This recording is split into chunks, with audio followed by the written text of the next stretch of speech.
नमस्कार साथियों, मैं नेहा शर्मा कुंजल क्लासेज में आपका हार्दिक स्वागत करती हूं। आज बहुत लंबे समय के बाद यानी 20-25 दिन के बाद मैं आपके बीच में पुनः पधार रही हूं। वैसे तो मैं शॉर्ट वीडियोज़ आपके लिए डालती थी, लेकिन एक तो क्लास का रूटीन हो और एक शॉर्ट वीडियो, लेकिन फिर भी भगवान की दुआ हुई कि मुझे मिली कि मैं जल्दी स्वस्थ होकर आपके बीच लौट रही हूँ। तो आपके लिए सबसे बड़ी खबर ये आने वाली है कि जुलाई में जो 2024-25 का जो बजट आने वाला है वो आपके लिए ढेर सारी खुशियाँ लेकर आएगा। आपके लिए बहुत सारी वैकेंसीज़ लाएगा, जैसे फर्स्ट ग्रेड है, सेकंड ग्रेड है, चाहे रीट हो। और रीट में तो ये भी है जो 50% वाला आरक्षण है, लेकिन वो लेवल 1 में करने की बात कर रहे हैं, लेकिन उसकी तरफ आप ध्यान मत दो। आप तो अपनी इतनी संघर्ष, इतनी मेहनत करो कि आप अपने आप एक सीट अपने आप मिल जाए। आरक्षण की बाट देखो ही मत आप इतने खामोश होकर इतनी मेहनत करो अपनी तन मन धन से, ताकि आपको एक सीट मिल ही जाए। इसी के साथ मैं आपसे अपने टॉपिक पे आती हूँ। तो टॉपिक चल रहा था सामाजिक और पुनर्जागरण आंदोलन, स्कूल व्याख्याता के लिए स्पेशल। तो उसमें मैं आपको राजा राम मोहन राय पढ़ा चुकी थी। आज हम बात कर लेते हैं स्वामी दयानंद सरस्वती जी की। उससे पहले आपसे एक रिक्वेस्ट है, आप देखो ये आपको जो क्लासें मिल रही है बिल्कुल फ्री मिल रही है। इससे में आपको कोई शुल्क नहीं लिया जाएगा, और ये आपको मतलब कि इतना कंफर्टेबल नोट्स है। ये आरएएस के लिए भी क्लास बहुत महत्वपूर्ण है, क्योंकि मैंने इसमें एक भी बिंदु नहीं छोड़ा है, और जहाँ से 5-6 बुक्स का संग्रह करके मैंने आपके लिए नोट्स तैयार किए हैं। तो आप भी अपनी जिम्मेदारी निभाओ। आपको क्लास अच्छी लगी तो लाइक शेयर कर देना, वरना मत करना, आपकी मर्ज़ी। लेकिन क्लास को अच्छे से देख लेना, पढ़ लेना। तो आज हम बात कर लेते हैं स्वामी दयानंद सरस्वती जी के बारे में। अब इनके सबसे पहले हम इनकी पृष्ठभूमि की बात कर लेते हैं। पृष्ठभूमि, क्योंकि पृष्ठभूमि से वैसे क्वेश्चन तो नहीं बनते हैं। अगर 6th, 7th, 8th क्लास में अगर कोई एग्ज़ाम हो तो वहाँ यहाँ से पृष्ठभूमि में से क्वेश्चन बन सकते हैं। बाय दफ़े आपके कंपटीशन एग्ज़ाम में कोई क्वेश्चन नहीं बनेंगे यहाँ से, लेकिन पृष्ठभूमि पढ़ना भी ज़रूरी है। बगैर पृष्ठभूमि पढ़े हुए हम आगे नहीं बढ़ सकते। इनकी पृष्ठभूमि जानना ज़रूरी है, ठीक है।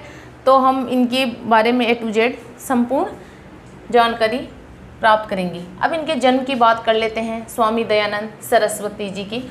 इनका जन्म 1824 को टंकारा गुजरात में इनका जन्म हुआ था।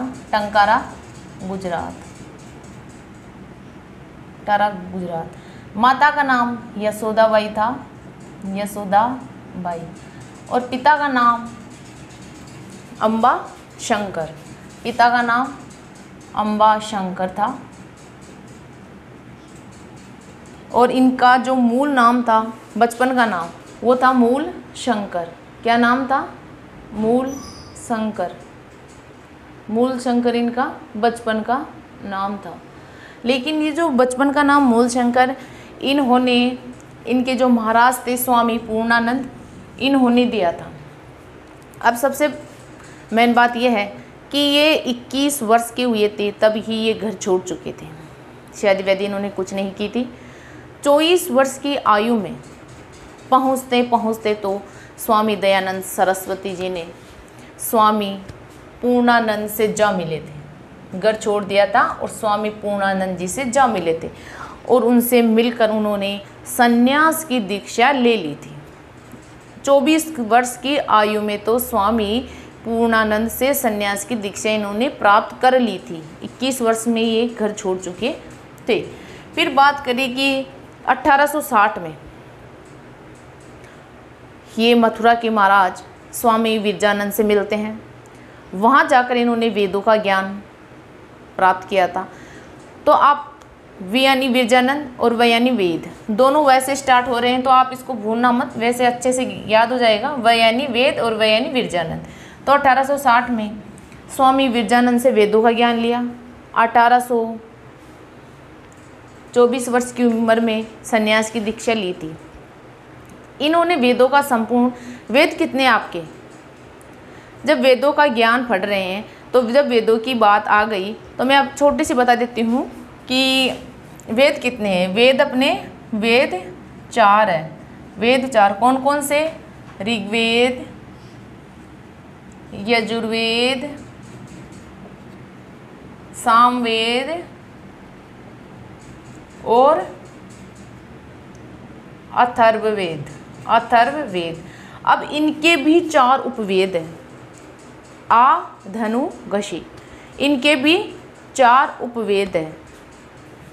बताऊँ क्या आपको? 4 वेद उपवेद कौन कौन से हैं? आ, धनु, घशी। इनकी एक ट्रिक है, आ, धनु, घशी, ये इनकी ट्रिक है। आ यानी आयुर्वेद, धनु यानी धनुर्वेद, ग यानी गंधर्ववेद और श यानी शिल्पवेद। ये 4 उपवेद हैं और 4 वेद हैं और 4 उपवेद हैं, ऋग्वेद, यजुर्वेद, सामवेद, अथर्ववेद। जब ये वेदों का संपूर्ण ज्ञान स्वामी विरजानंद जी से प्राप्त कर चुके थे तो इन्होंने अपने गुरु को कुछ, पहले क्या होता था, आजकल तो फीस का वो है मैटर कि आजकल फीस दो पढ़ाई करूँ। पहले क्या था कि अपनी इच्छा से गुरु दक्षिणा देते थे, दो तो दो वरना कोई ज़रूरी नहीं था। ठीक है, तो इनकी इच्छा थी कि मैं अपने गुरु से इतना ज्ञान प्राप्त किया हूँ तो मैं इनको कुछ दक्षिणा देना चाहता हूँ। तो ये दक्षिणा स्वरूप बोले कि हे गुरुदेव मैं आपको कुछ दक्षिणा देना चाहता हूँ। तो इनके गुरुजी भी महान थे, वो बोले कि मुझे आपकी कुछ दक्षिणा नहीं चाहिए, मेरी दक्षिणा तो यही है कि हिंदू समाज में जो कुरीतियाँ और बुराइयाँ फैली हुई है उन बुराइयों से हिंदू समाज को मुक्त कर देना, यही मेरी दक्षिणा है, मैं इसी को दक्षिणा रूप में स्वीकार कर लूँगा। तो इन्होंने यही ठाना था कि मुझे हिंदू समाज में जितनी भी कुरीतियाँ बुराइयाँ फैली हुई है इन बुराइयों से समाज को छुटकारा दिलाना है। तो इन्होंने इसी वजह से ये काम किया था। फिर 1860 में इन्होंने आगरा में पाखंड खंडनी पताका की स्थापना की थी। पाखंड खंडनी पताका 1860 आगरा में। फिर इन्होंने 1865 में करौली, जयपुर और अजमेर, ये 3 स्थानों पर आए थे, करौली, जयपुर और अजमेर। तो इन्होंने अजमेर में वैदिक यंत्रालय छापाखाना की स्थापना की थी। अब देखो आपके क्वेश्चन वहाँ से नहीं बनेंगे, वो तो केवल एक बैकग्राउंड था उसका, क्योंकि बैकग्राउंड में से आपके क्वेश्चन नहीं आएंगे। अगर आप 6th, 7th, 8th, 9th की एग्जाम देते तो आपके यहाँ से क्वेश्चन आ सकते थे, लेकिन अब नहीं आएंगे। ठीक है, तो 1865 में जयपुर, करौली, अजमेर आए और वैदिक यंत्रालय छापाखाना की स्थापना 1865 में इन्होंने की। 1863 में आगरा में पाखंड खंडनी पताका की स्थापना की। फिर 1883 में ये मेवाड़ के शासक सज्जन सिंह के समय उदयपुर में आए थे और उदयपुर में आकर इन्होंने परोपकारिणी सभा की स्थापना की थी। परोपकारिणी सभा की स्थापना 1883 उदयपुर सज्जन सिंह के समय की थी, लेकिन बाद में इस परोपकारिणी सभा को अजमेर में स्थानांतरित कर दिया गया था। फिर इन्होंने 1875 में बम्बई में आर्य समाज की स्थापना की थी। आर्य समाज की स्थापना 1875 बम्बई में की थी, लेकिन कुछ समय बाद यानी 2 साल बाद 1877 में इन्हें आर्य समाज की स्थानांतरित कर दिया गया और लाहौर में स्थानांतरित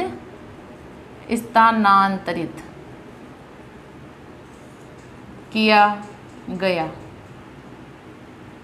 आर्य समाज को।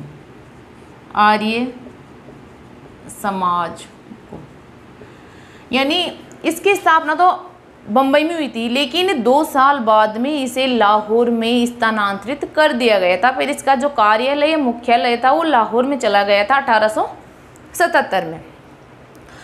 लेकिन प्रारंभ में इसमें जो आर्य समाज था इसमें 3 सिद्धांत दिए गए थे कि स्थापना जब इसकी की थी स्वामी दयानंद सरस्वती जी ने, तो कुछ उद्देश्य लेकर ही तो इसकी स्थापना की थी, ऐसे तो नहीं कि बिना फालतू में इसकी स्थापना कर दी गई थी। तो इसकी स्थापना ये में 3 उद्देश्य बताए गए थे। 3 उद्देश्य ये थे कि वैदिक धर्म की शुद्ध रूप की स्थापना करना, जो वेद है ना, वेद इसके शुद्ध रूप की स्थापना करना। दूसरी थी कि भारत को सामाजिक, आर्थिक, राजनीतिक, धार्मिक रूप से एकता के सूत्र में बांधना। ये नहीं है कि कोई सामाजिक जैसे ऊंच नीच यानी जाति पाति के भेद से समाज के बंटवारे कर दिए जाए, या कोई राजनीतिक दलों के आधार पर समाज के, भारत के टुकड़े कर दिए जाए, या फिर धन के आधार पर जैसे कोई अमीर है कोई गरीब है, इस मुद्दे को लेकर भारत के टुकड़े कर दिए जाए, या फिर पूरे भारत को एकता के सूत्र में बांध कर रखना है। आर्य समाज का उद्देश्य, दूसरा उद्देश्य यही था। तीसरा उद्देश्य क्या था? अंग्रेज आ चुके थे, भारत में बस चुके थे, अच्छे से व्यापार कर रहे थे, ईस्ट इंडिया कंपनी की स्थापना कर चुकी थी और भी कई स्थानों पर अपनी कोटियाँ स्थापित कर चुके थे।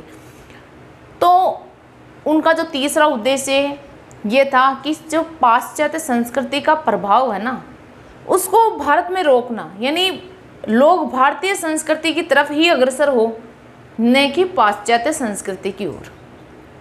तीसरा उद्देश्य यह था। लेकिन आजकल तो लोग पाश्चात्य संस्कृति को ज़्यादा अपना रहे हैं और भारतीय संस्कृति को भूलते जा रहे हैं।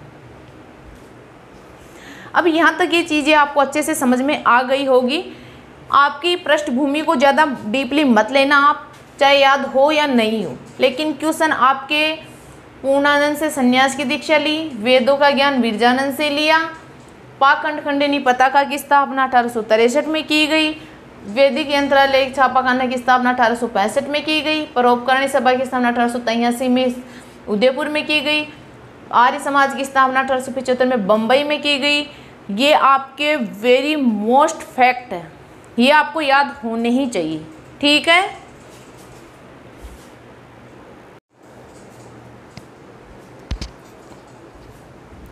अब हम बात कर लेते हैं स्वामी दयानंद सरस्वती की पुस्तकों के बारे में।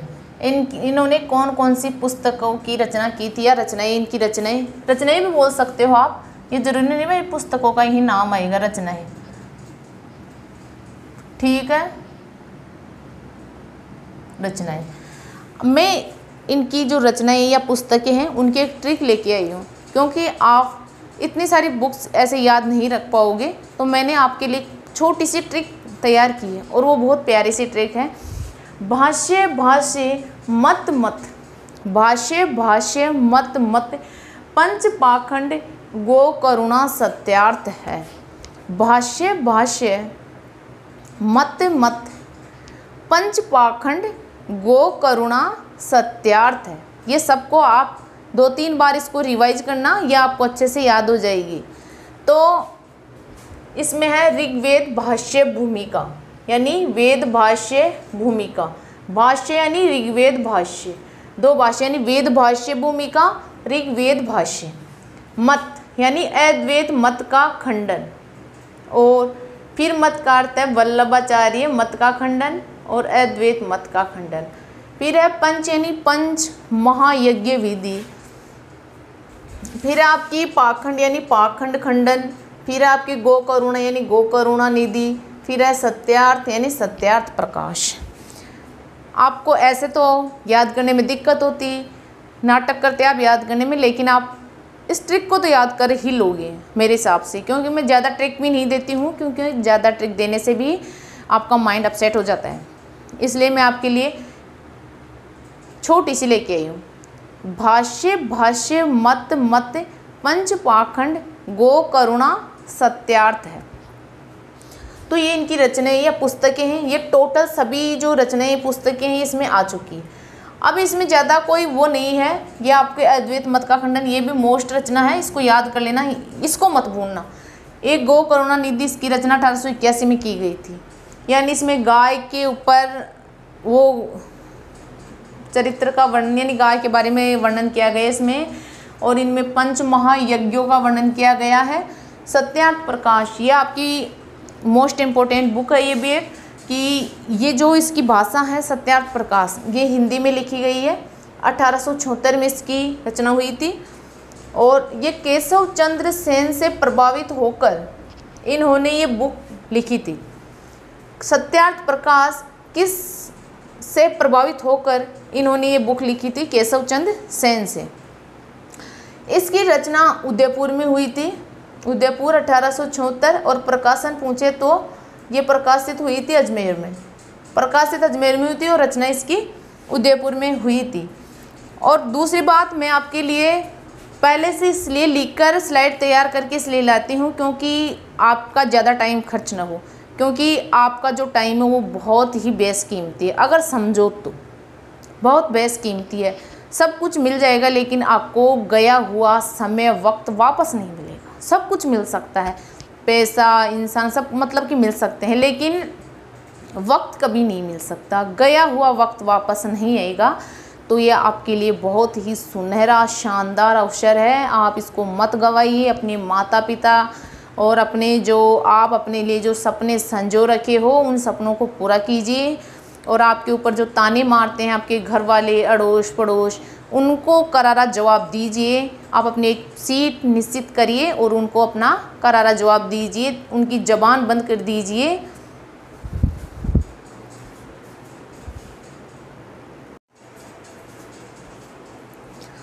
अब हम बची हुई जो बातें हैं उनकी इस स्लाइड में हम चर्चा करते हैं कि वैलेंटाइन सीरोल ने आर्य समाज को भारतीय अशांति का जन्मदाता कहा, भारतीय अशांति का जन्मदाता कहा आर्य समाज को। दयानंद जी ने शुद्धि आंदोलन चलाया था, शुद्धि आंदोलन को आर्य समाज का सहयोग प्राप्त था। और शुद्धि आंदोलन क्या था?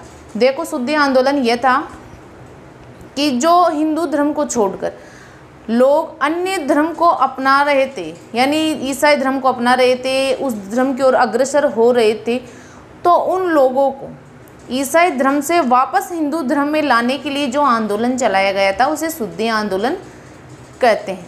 फिर बात कर लेते हैं कि इन्होंने जो शूद्र और जो स्त्रियां होती थी तो इनको वेद पढ़ने की अनुमति नहीं दी जाती थी, इनको हीन समझा जाता था। तो ये भारत की प्रथम समाज सुधारक थे जिन्होंने स्त्रियों को और शूद्रों को वेद पढ़ने की अनुमति दी और यज्ञोपवीत धारण करने की अनुमति प्रदान की। और इन्होंने स्वशासन को विदेशी शासन से अच्छा माना और इन्होंने इसके ऊपर एक स्टेटमेंट दिया था। क्या दिया था?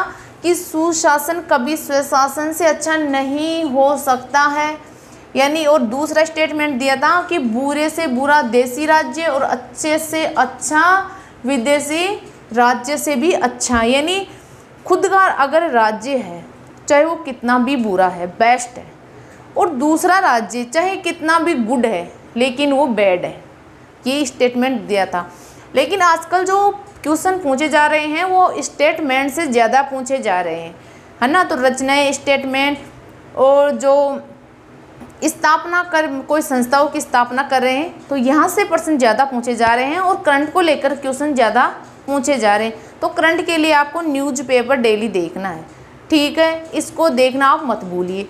फिर आपको ये फैक्ट याद करने हैं। ये जो फैक्ट पृष्ठभूमि आपकी किसी काम की नहीं है, जो फैक्ट बता रही हूँ यही से क्वेश्चन बनते हैं, यही फैक्ट आपके काम के हैं।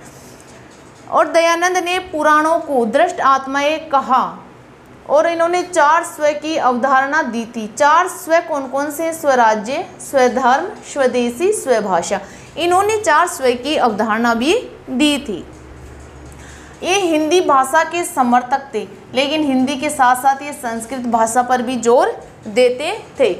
इन्होंने पशु बलि, बहुदेववाद, यानी पशु बलि यानी पशुओं की बलि देना, गाय भैंस इनको मारकर लोग बाग खाते हैं तो इनका इन्होंने विरोध किया। बहुदेववाद यानी जो एक नहीं अनेक देवताओं में विश्वास करते हैं, यानी इनका विरोध किया कि अनेक देवों को मत मानो, आप एक देव को मानो। पाश्चात्य शिक्षा का विरोध किया, यानी अंग्रेजी शिक्षा का इन्होंने विरोध किया था। मूर्ति पूजा का विरोध किया था। इन्होंने एक स्टेटमेंट और दिया था कि तीर्थ यात्रा व्यर्थ है और अंधविश्वास दर्शाती है, अपने तीर्थ यात्रा करने से कोई मतलब नहीं है। दयानंद को 19वीं शताब्दी का उत्तरी भारत का ही यानी मार्टिन लूथर कहा जाता है और इनकी मृत्यु 30 अक्टूबर 1883 को अजमेर में दीपावली के दिन हुई थी। ये क्वेश्चन एक बार आरपीएससी ने पूछा था कि दीपावली के दिन किस समाज सुधारक की मृत्यु हुई, तो किस समाज सुधारक की मृत्यु हुई थी? आपके 30 अक्टूबर 1883 सरस्वती जी की। इनकी मृत्यु के बारे में वो बहुत रहस्यमयी घटना जुड़ी हुई है कि जोधपुर के शासक जसवंत सिंह जी थी। इनकी जो पासवान थी वो उसको वेश्याओं के प्रभाव से मुक्त होने की शिक्षा देते थे, लेकिन उन्होंने शिक्षा नहीं ली, बाकी उल्टा सोचकर उनकी जो पासवान थी वेश्या नन्ही बख्तर, उनकी जहर के कारण इनकी मौत हुई थी, ऐसा बताते हैं। तो मैं आपको ये आपका जो स्वामी दयानंद सरस्वती जी है ये आज कंप्लीट हो गया है। ये बिल्कुल A to Z बिल्कुल फैक्ट मैं आपको बताई हूँ, मलाई आपको दी हूँ। इसको घोलकर पी जाना दूध में मिलाकर, और बाकी कहीं भटकने की ज़रूरत नहीं है। 1 घंटे की क्लास को मैं आपको मात्र 20 मिनट में दी हूँ, इससे बड़ा वक्त मैं आपके लिए नहीं बचा सकती हूँ। ये बहुत अच्छा फैक्ट है, क्योंकि ये क्लास आपको 1-1.5 घंटे में मिलती, जो क्लास मैं आपको 20 मिनट में दे रही हूँ, ताकि आपका समय बचे, मेरा समय बचे और आप जल्दी से हर चीज़ को रिवाइज कर सके। इसी के साथ धन्यवाद। जय हिंद, जय भारत।